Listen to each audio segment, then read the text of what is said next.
Ray just photographed the impossible. His telescope captured 3I/ATLAS, actively erupting with jets and dual tails. But here's the problem. The Very Large Telescope confirmed this object had zero comet gases before perihelion. None. You can't activate what isn't there. Yet now it's blazing with activity that NASA calls just geometry. Multiple nights, different telescopes, same impossible structure. Ray has crystal clear proof of something that violates our understanding of how these objects work. Let's dive right in.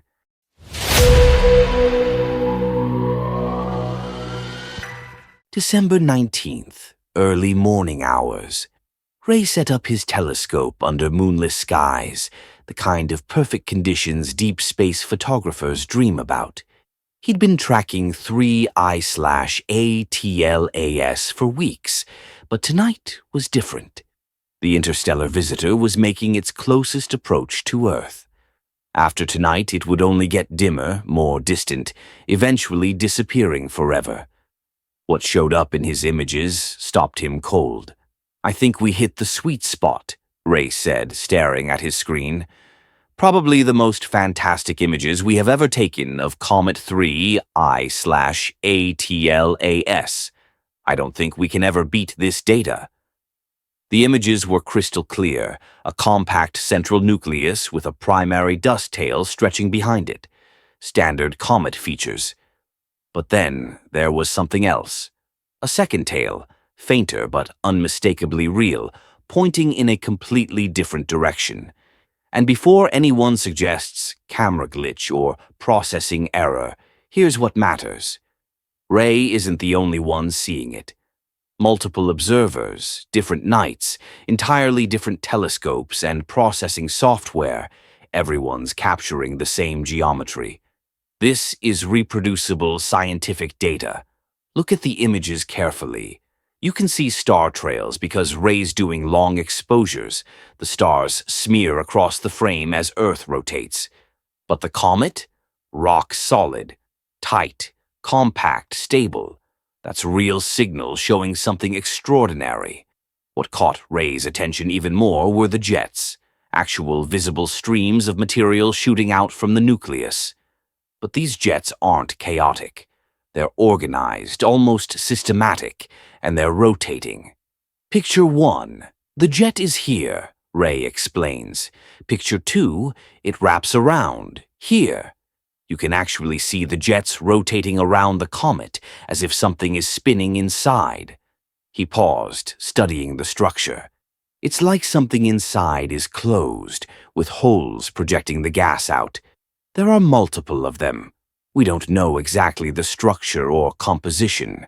This stable, rotating jet pattern has never been documented in 2 centuries of comet observations. I've searched through archives, research papers, comet catalogs. Nothing remotely similar exists in the entire historical record. Now here's where this story breaks everything we thought we understood. Before 3I/ATLAS reached perihelion, its closest approach to the Sun, the Very Large Telescope in Chile pointed its instruments directly at this object. They were hunting for hydroxyl and cyanogen, the 2 molecular signatures that definitively identify comets. These chemicals are the smoking gun that proves ice is sublimating. VLT found nothing. 0. No hydroxyl, no cyanogen, not even trace amounts.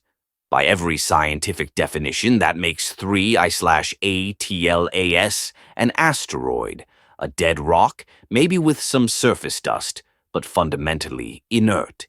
Without those gases, you don't have a comet. You have a space boulder drifting through the void. Except 3I/ATLAS had a visible coma, the fuzzy cloud that surrounds active comets. It looked active, so scientists called it a silent comet, an object that appears comet-like but isn't actually outgassing. Weird, but potentially explainable. Maybe the ice is buried under a thick crust. They moved on.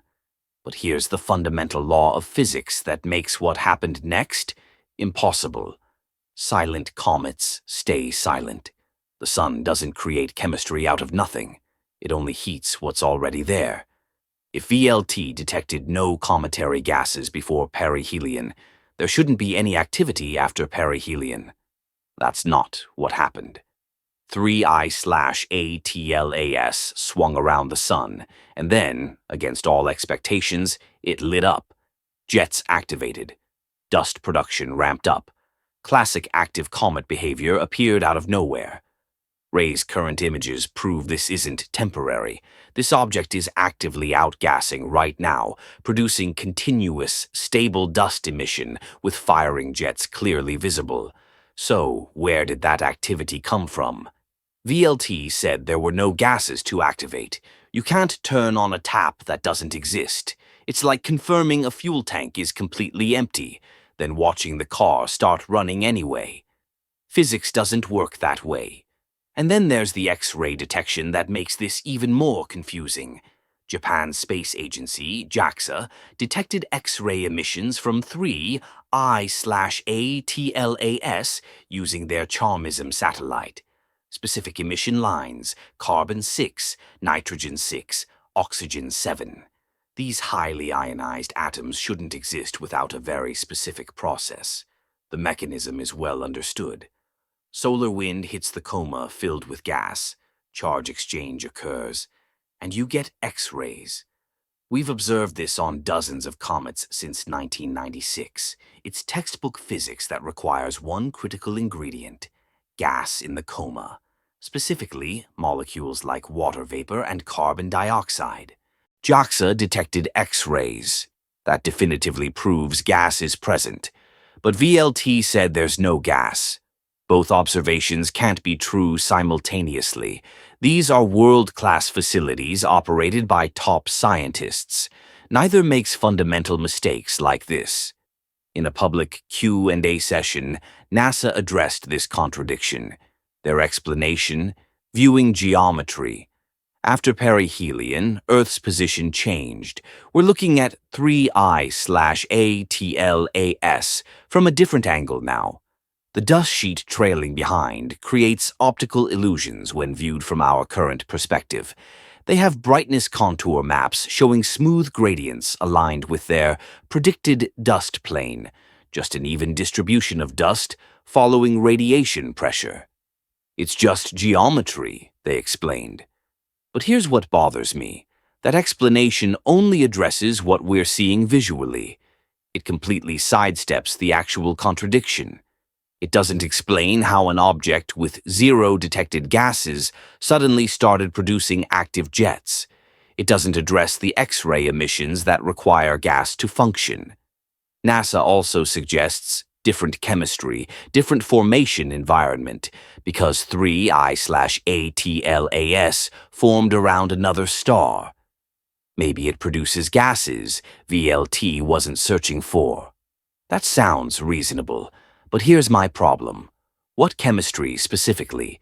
Show me the spectroscopy identifying these mystery gases. You can't just say it's different without demonstrating what's actually different. That's not an explanation. That's admitting you don't have one yet. When someone asked why amateur astronomers are getting clearer images than professional facilities, NASA's response was revealing. Different tools, different purposes, different timing. Spacecraft near perihelion weren't designed for comet imaging. Ground telescopes couldn't observe during perihelion because of solar glare. Fair points, but NASA knew this object was coming months in advance. Where was the dedicated imaging campaign?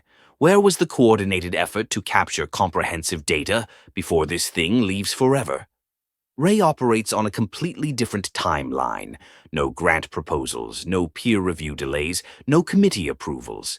He observes every clear night, adjusts in real time, and shares results immediately. That's why he's documenting details institutional astronomy is missing.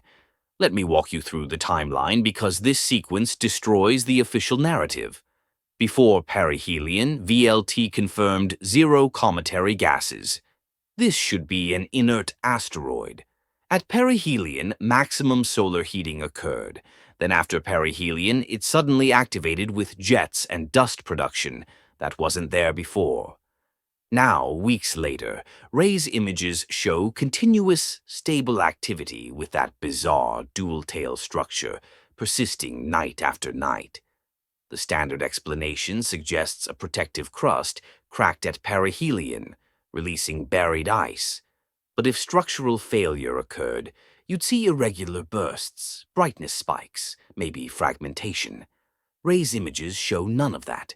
The activity is smooth, controlled, remarkably steady, too uniform to be random thermal cracking. This reminds me of Oumuamua in 2017, the first confirmed interstellar object that accelerated away from the Sun with no visible outgassing. The scientific community proposed a hydrogen iceberg sublimating cleanly. Problem is, we've never observed hydrogen icebergs in space. It's purely speculative, and we'll never know if it's correct because Oumuamua's gone. Then 2I/Borisov arrived in 2019 and turned out completely normal. Standard spectroscopy, expected gases, behavior matching all models. Relief spread through astronomy. Interstellar objects can be normal.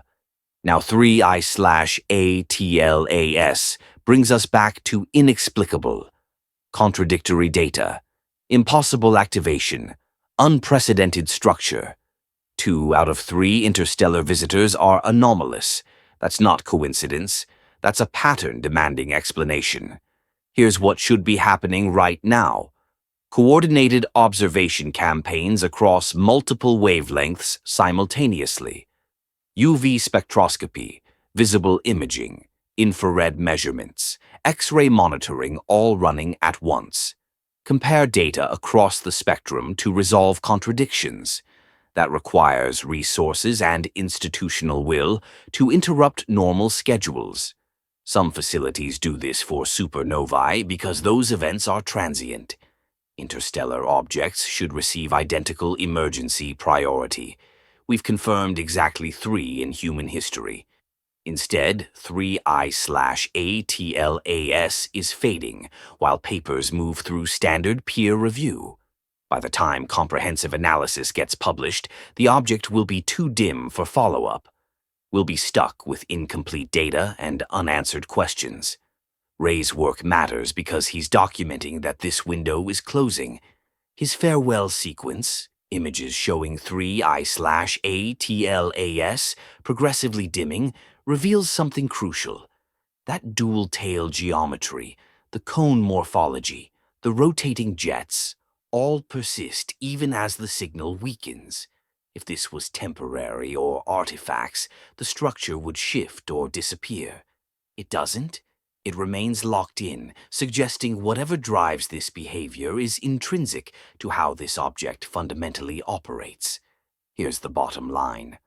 Ray captured clear, reproducible evidence of 3I/ATLAS actively erupting with jets and dual tails. But the Very Large Telescope confirmed 0 cometary gases before perihelion. You can't activate what isn't there, yet it's happening. NASA says just geometry, but that only explains visuals, not how the activity started or where the gases came from. The contradictions remain unresolved, and this object is fading. Every day without coordinated observation is a lost opportunity to answer questions that might not come again in our lifetime. Ray's images prove something unprecedented is happening. Whether we figure it out depends on how seriously we take this window.